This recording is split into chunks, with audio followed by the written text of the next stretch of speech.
Welcome, and thank you for being here. Allow yourself to settle into a comfortable position. Let your shoulders soften, your breathing slow, and your thoughts gently loosen as we begin part 1 of the Abandoned Journal of Roald Amundsen's Arctic Companions, a true historical sleep story inspired by real expedition journals that were written carefully, day by day, in some of the quietest places on Earth, and then, without explanation, left behind in the closing years of the 19th century and the early dawn of the 20th. Arctic exploration was not driven by spectacle or speed, but by patience, observation, and the steady rhythm of routine. And among Roald Amundsen's companions, keeping a daily journal was not a poetic exercise, but a practical habit, a way of grounding oneself in order when surrounded by endless ice.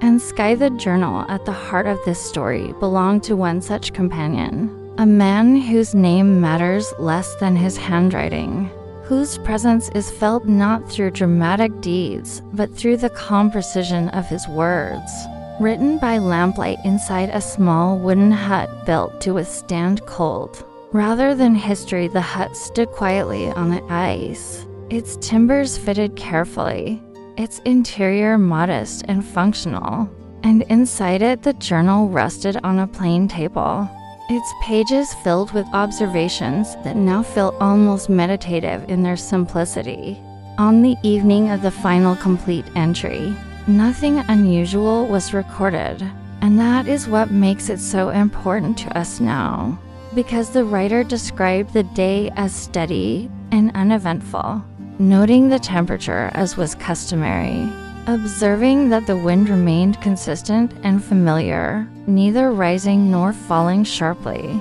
and remarking that visibility was clear enough to make out the distant contours of the ice. Without strain, these details were not written to impress, but to reassure, because routine was safety, and recording it was a way of maintaining calm in a place where calm had to be cultivated deliberately. The journal mentions that supplies were checked earlier in the day,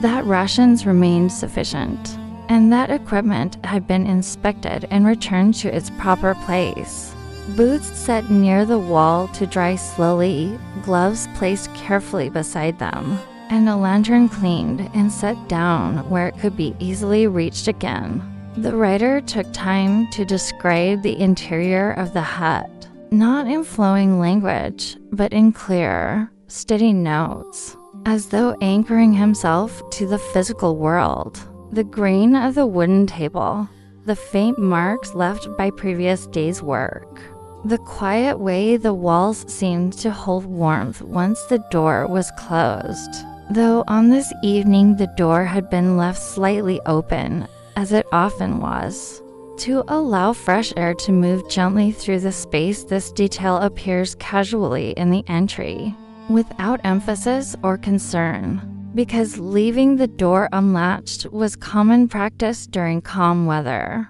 A small gesture of trust in conditions that felt stable and familiar. And it is this door, left open just enough to breathe, that would later become the silent symbol of what history never finished writing. As the journal entry continues, the handwriting remains even and unhurried, suggesting a writer who felt no pressure to rush, no reason to anticipate interruption, and the words reflect a mind at ease, noting that the light outside had softened into its familiar polar dimness. Not true night, but a muted glow that lingered like a held breath over the ice. The writer remarks briefly on this light, describing it as restful rather than strange, something long since accepted as part of life in the Arctic, and then returns to the small comforts of the hut, the warmth near the stove,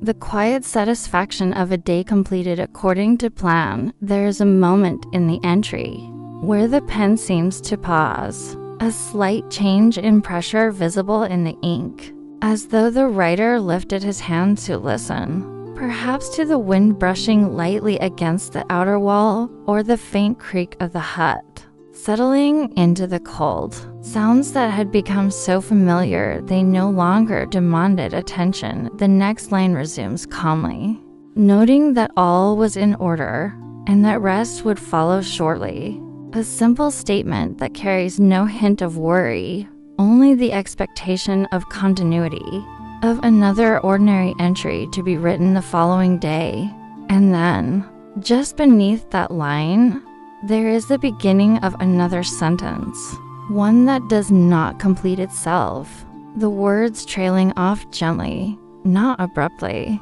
as though the thought itself felt no urgency to be finished in that moment. There is no sign of distress in the handwriting, no sudden change in tone, no indication that the writer believed anything was amiss. And this unfinished line is not dramatic. It is quiet, almost tender in its incompleteness, like a door left open with the intention of returning shortly. For those who later studied such journals, this was not entirely uncommon, as Arctic expedition records sometimes end without ceremony, not because of catastrophe, but because life continued beyond the page in ways that were never written down. When later explorers came across huts like this one, years afterward, they often described scenes of remarkable stillness, journals resting where they had last been used, tools arranged neatly, doors capable of moving softly with the wind, as though the space itself had been waiting patiently. Rather than abandon the journal you are listening to now was found in such a state, preserved by cold and time, its final written moments offering a window not into drama, but into ordinary human presence, into the calm rhythms of daily life carried out at the edge of the known world. As you imagine this scene, there is no need to picture urgency or fear, because the written record offers none, instead inviting you to sit quietly beside the table, to feel the steady warmth of the hut, to hear the soft movement of air through the open door, and to recognize that history is often composed of these gentle pauses, moments that were never meant to be mysterious. Only unrecorded, this first part of the story asks nothing of you except to slow down, to match your breathing to the unhurried pace of the handwriting, to let the image of the journal, the open door, and the calm Arctic evening settle softly in your mind, because in doing so, you are sharing the same quiet that surrounded the writer when he set his pen down,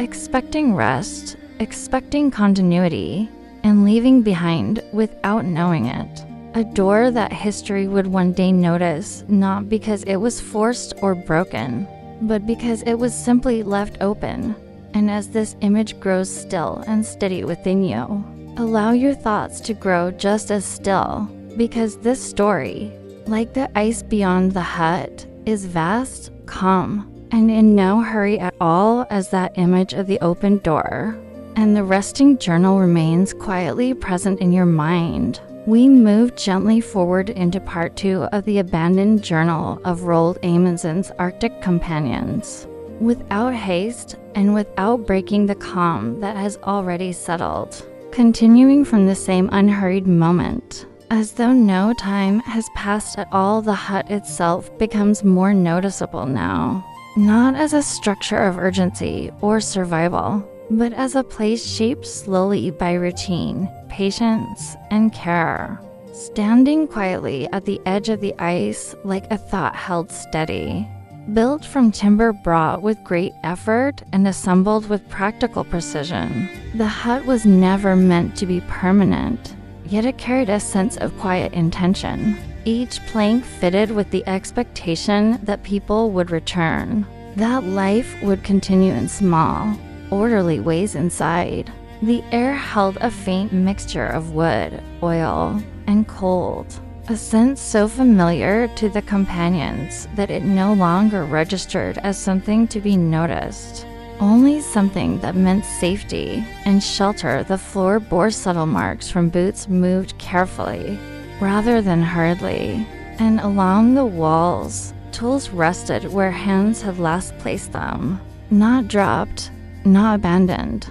but set down with the calm confidence of those who believed they would be used again. The small window, edged with frost, filtered the pale Arctic light into the hut, casting soft shapes that shifted almost imperceptibly as clouds passed far above. And this gentle movement of light was one of the few signs that time was still unfolding. Beyond the walls, the door, still unlatched, opened just enough to allow the steady breath of the outside world to enter, carrying with it a quiet cold that was neither harsh nor threatening, but familiar, like an old companion passing by without comment in the Arctic.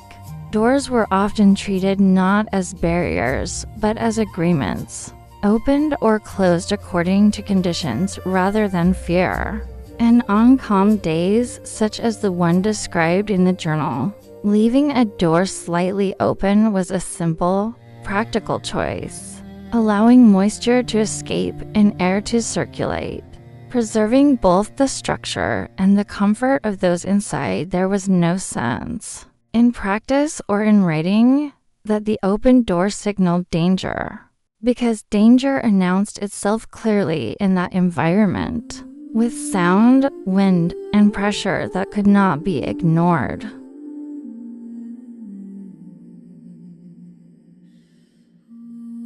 This day, however, offered none of those warnings, and the hut responded as it always did, quietly holding its shape against the cold, absorbing sound, and offering a steady refuge in a landscape defined by vastness, rather than threat. Later accounts from explorers who came across similar huts describe an almost unsettling stillness, not because something terrible had happened, but because nothing appeared disturbed. As though time itself had slowed upon entering these spaces. They wrote of doors that moved slightly when pushed by wind, of hinges that creaked softly in the same way they must have years earlier, and of interiors that felt paused rather than abandoned. And this hut, too, carried that quality, a sense that it was waiting rather than forgotten. The journal entry from the previous part fits seamlessly into this atmosphere because it reflects the same quiet order, the same lack of urgency, the same expectation of return. And when you imagine the writer setting down his pen, perhaps standing slowly, perhaps glancing once more at the room without feeling the need to record anything further, it is easy to understand why no final explanation was written. Life inside the hut was composed of such moments that felt too ordinary to require preservation. And yet it is these moments that now draw us closer, precisely because they were never meant to be significant. The Arctic outside the hut stretches endlessly, a wide expanse of ice and sky that absorbs sound and softens movement. And from the doorway, one would see not chaos, but a steady, open view, the kind that invites quiet observation rather than action. Footsteps taken outside would have left clear impressions in the snow, slow and deliberate, each step placed with care, and the cold air would have felt sharp but manageable, the kind that clears the mind rather than overwhelms it. Those who lived and worked in such conditions learned to move without rush, to conserve energy, and to listen closely to their surroundings. And this attentiveness is reflected not only in their actions, but in the way they wrote, recording facts without embellishment, trusting that the truth of the day lay in its consistency. The hut, in this sense, becomes more than a shelter. It becomes a record itself, holding within its walls the echo of voices now silent, the warmth of bodies long gone, and the quiet intentions of people who did not know they were leaving behind questions. When later explorers stepped into similar huts, they often spoke of lowering their voices instinctively, as though entering a space where quiet had already been agreed upon. And this instinct speaks to something deeply human, a recognition that these places were not scenes of drama, but of life lived carefully and thoughtfully. The open door, still able to move with the wind, connects the inside and the outside without conflict, allowing the vastness beyond to remain present without intruding. And this balance between shelter and openness mirrors the mindset of the companions themselves, who did not see the Arctic as an enemy to be shut out completely, but as an environment to be respected, observed, and accommodated. As you remain with this image, there is no need to search for meaning or resolution, because Part 2 does not ask why the hut was left as it was. It only asks you to notice how it was, how every object, every surface, every quiet detail speaks of continuity rather than interruption. The journal rests where it was last used. The door remains as it was left, and the light continues its slow, steady shift across the ice. And in this unbroken calm, the story invites you to rest just as the companions once did, trusting that not every moment needs to be explained to be complete. And as your breathing deepens and your thoughts grow softer, allow the image of the hut at the edge of the ice to remain with you, stable and still. Because in this place, nothing is demanding your attention, nothing is unresolved, and everything is moving at exactly the right pace as your mind lingers softly on the quiet hut and the open door. We continue gently into Part 3 of the abandoned journal of Roald Amundsen's Arctic Companions, following the same calm, unhurried rhythm from the end of Part 2, allowing yourself to drift slowly with the story as we begin to notice the objects that remain behind, each one telling a quiet tale of human presence without urgency or alarm. The journal itself sits on the table, its pages still filled with carefully observed details. But now attention shifts outward to the small items that were once part of everyday life. Objects that seem ordinary yet carry the subtle weight of history in the way they were arranged, untouched, preserved in cold and stillness. And each one becomes a gentle reminder of the routines that sustained the companions in such extreme isolation. A simple metal cup rests near the edge of the table, not dented, not tipped, a quiet witness to meals taken and tea poured in the long hours of Arctic light. And beside it, a folded cloth, neat and deliberate, as though the writer or one of his companions had laid it down with care. Pausing just for a moment before returning to a task, the lantern,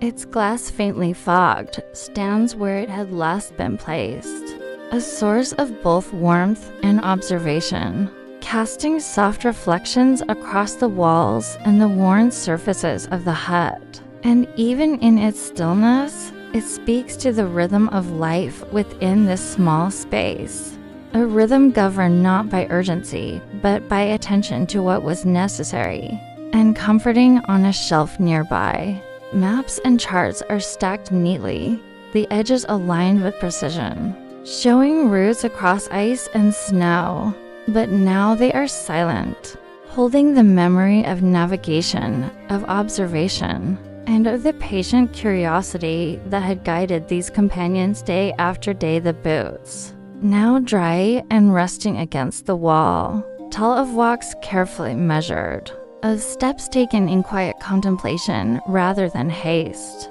And the gloves beside them suggest hands that paused often to observe, to check equipment, to simply feel the world around them before continuing. Even the faint marks on the wooden floor speak softly, showing where the companions moved each day, a record of repeated paths and habits that were so ordinary at the time that they went unnoticed. Yet now they create a sense of gentle presence, as though the room itself remembers the people who once inhabited it. As the narrator of this story, we are invited to move slowly among these items, to notice them without altering them, to feel the quiet continuity of life preserved in small, careful gestures, and to understand that these objects, though simple, carry more than their immediate use. They carry patience, order, and trust in the environment around them. The journal is returned to again, and the unfinished line from the previous entry catches the eye once more. The ink slightly faded, the pen stroke still visible, suggesting that the companion who wrote it intended to resume the thought, yet perhaps was drawn away by some ordinary task, by a need to check supplies, or simply by the habit of life continuing beyond the page outside. The wind moves softly, brushing the open door, and the hut absorbs the sound, translating it into subtle creaks and sighs of wood adjusting to temperature and pressure, a natural rhythm that adds to the sense of calm observation. Rather than alarm, the combination of the journal, the objects, and the surrounding hut creates a space that feels almost sacred, not in a religious sense, but in the quiet reverence of life carried out carefully, deliberately, without hurry. And when later explorers came upon such huts, they too were struck not by the absence of people, but by the preservation of ordinary life, the careful placement of objects, and the sense that these small details were themselves messages, unspoken yet profoundly present as you follow along. Let your mind move gently from the journal to the cup, to the lantern, to the maps, noticing each as though you are walking slowly through the room yourself, absorbing the calm, ordered presence left behind, and allowing your breathing to match the soft rhythm of these observations. The objects do not speak in words, yet they communicate a quiet truth, that life, even in the harsh and endless expanses of the Arctic, continued in patterns of care and attention, and that these patterns are enough to feel human presence without needing drama, conflict, or action in this part of the story. There is no need to wonder why the companions left the hut as it was, or to imagine what happened next, because the focus is on presence, on what remains, and on the gentle, repetitive cadence of a day lived carefully. Let yourself notice the way light falls on the cup, the way shadow lingers behind the lantern, the soft folds of the cloth, and the alignment of maps on the shelf, all creating a sense of harmony, of order, and of calm continuity. Each object is a quiet companion now, a witness to ordinary life, and by attending to them, you share in the same observation that the original companions practiced, slowing your thoughts, softening your mind, and inviting a sense of ease to settle deeply into your body. The open door, still slightly ajar, allows the faintest touch of Arctic air to enter, carrying the scent of cold, dry snow, the distant whisper of ice shifting, and the muted sound of a vast landscape that moves slowly, imperceptibly, and yet steadily, providing a gentle counterpoint to the stillness inside. As this part concludes, the focus remains on the calm preservation of life in small gestures, on the quiet communication of objects, and on the way a simple cup, a folded cloth, a lantern, or a journal page can convey the same presence that the companions themselves once felt, reminding us that history is often composed not of grand events, but of ordinary details observed with care and attention. Allow this scene to settle fully in your mind, moving slowly from one object to the next, from one shadow to the next, noticing the rhythm of the space, the subtle movement of air, and the gentle quiet of a world that holds itself steady. because in this stillness, you are invited to rest alongside it, letting each detail guide your mind toward calm, letting each observation slow your thoughts, and allowing the deep,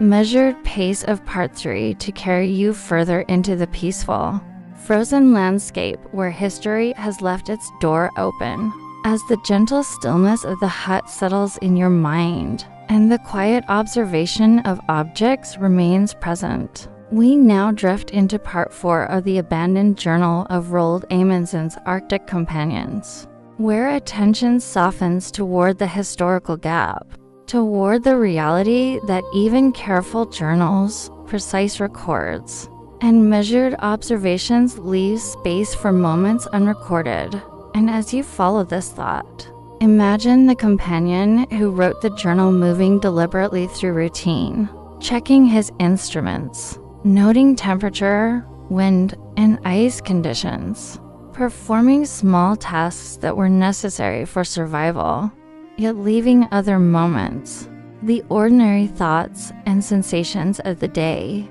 unwritten, unfinished, like a line of ink that simply fades before the pen is lifted. And this absence is not loss, but a quiet invitation. A pause in history that allows reflection, because in that empty space, imagination softens and breathing slows, allowing the mind to rest while recognizing that the Arctic world around the hut continued steadily, imperceptibly carrying its own rhythms. The snow shifting faintly in the wind, ice cracking softly far away, and light changing gradually with time. All of it unnoticed in the official records, yet profoundly present for those who experienced it firsthand. The companion's presence is therefore inferred from objects and journal entries.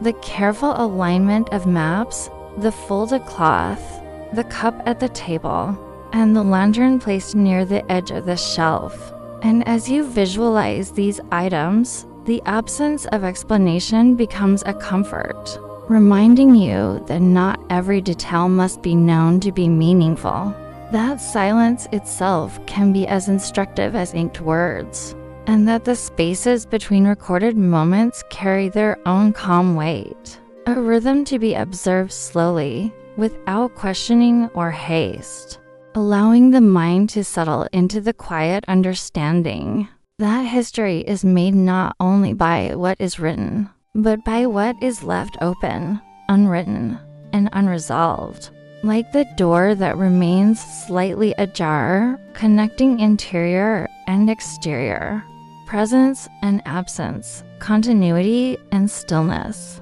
While the Arctic wind brushes lightly against the hut and the shadows shift gently with the waning light, and as you breathe with this rhythm, imagining the soft textures of wood, cloth, and frost, you allow yourself to become one with the steady hush of the environment, absorbing the same lessons in calm observation that the original companions experienced, noticing without expectation, honoring the quiet spaces where human thought met nature without intrusion, where ink and paper, footstep and object, light and air, all interacted to form a narrative of patience, trust, and soft attention, a narrative that continues into silence, guiding you gently toward rest, teaching that not knowing is itself a kind of peace, and that leaving things unfinished,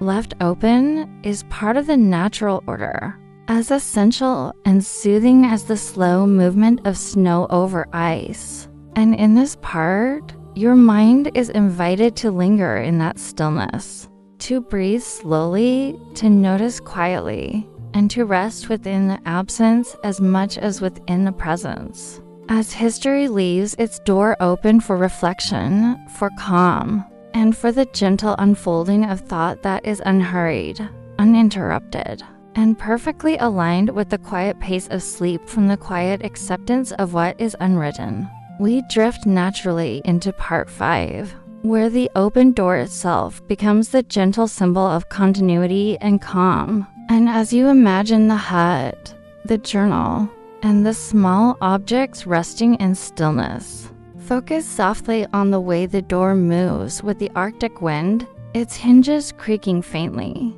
a sound so soft that it blends seamlessly into the overall hush of the frozen landscape. And consider that the companions, in leaving this door unlatched, were not careless or forgetful, but trusting, leaving space for return, for ventilation, and for the quiet breath of life beyond walls. And as you listen, the door represents more than a hinge and wood. It represents the moments of history that are left open, the ordinary events that continue unrecorded, the gentle intervals of daily life that are steady, calm, and deliberate. And as you follow this imagery, imagine yourself standing near the doorway, feeling the soft pull of air, noticing how the light falls through the opening, touching the wooden floor, the table, the cup, and the journal, all familiar,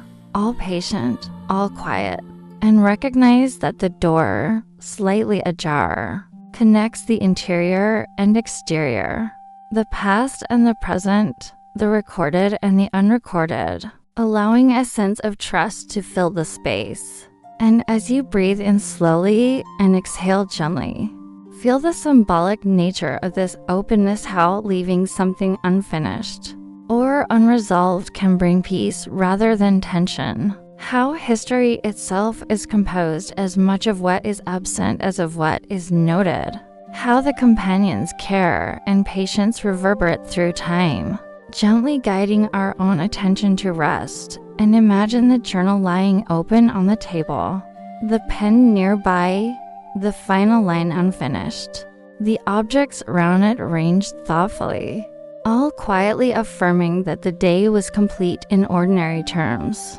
yet left open for reflection, observation, and calm. And as the wind continues to whisper past the doorway, carrying the faint scent of snow and ice, allow the metaphor of the open door to settle into your mind as a gentle rhythm, teaching the natural balance of presence and absence,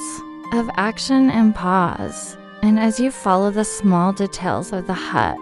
the faint creaks of wood, the soft light across frost-covered glass, and the stillness of the objects, let this rhythm guide your breathing, slow your thoughts, and prepare your body to drift further into calm, absorbing the lesson of history left open, of care without rush, of life lived with patience. And as you feel this sense of peaceful continuity, let the door remain open in your imagination, connecting the still hut, the quiet journal, the soft Arctic world, and your own mind, all moving together at the gentle pace of rest, observation, and deep, unhurried sleep as the open door, the journal, and the quiet objects rest in your mind. We now drift into the final part 6, where the night settles over the hut, the Arctic air brushing softly past the slightly ajar door, and the companion's presence remains only in careful observation and the lingering traces of daily life. And as you imagine the later explorers who discovered the hut years afterward, gently closing the journal, adjusting the lantern, and leaving everything exactly as it had been found, you feel the weight of calm responsibility, the quiet reverence for the ordinary details preserved. And in this moment, notice how night itself carries no alarm, only a soft extension of the day's stillness, allowing shadows to lengthen slowly, the wind to hum faintly against the walls, and the snow to continue settling evenly outside, undisturbed, while the journal rests in silence, the pen nearby, the final line unfinished, the door still able to move slightly with the Arctic air, symbolizing the gentle trust between human presence and the world around it. And as you breathe with this rhythm, the hut becomes a space of meditation, where the ordinary gestures of life, the folded cloth, the aligned maps, The cup at the edge of the table remain witnesses to continuity, patience, and quiet care. And you notice how the absence of drama, the lack of explanation, and the open-ended nature of history itself allows your mind to rest, to slow, and to recognize that endings are not always necessary. That completion can be gentle, soft, and uninterrupted. And as your thoughts drift like the pale Arctic light across frost-covered panes, you are invited to let go of curiosity, expectation, and tension, absorbing only the stillness, the calm, the open door, the journal, the objects, the faint creaks of wood, and the slow, steady breath of the Arctic night. And in this final part, the story encourages deep relaxation, allowing your body and mind to settle fully, to become one with the rhythm of quiet observation, to embrace the beauty of unfinished moments, and to carry into sleep the gentle lessons of patience, continuity, and the serene presence of life left carefully open, just as history, just as the companions, just as the door, and just as the journal now resting in silence.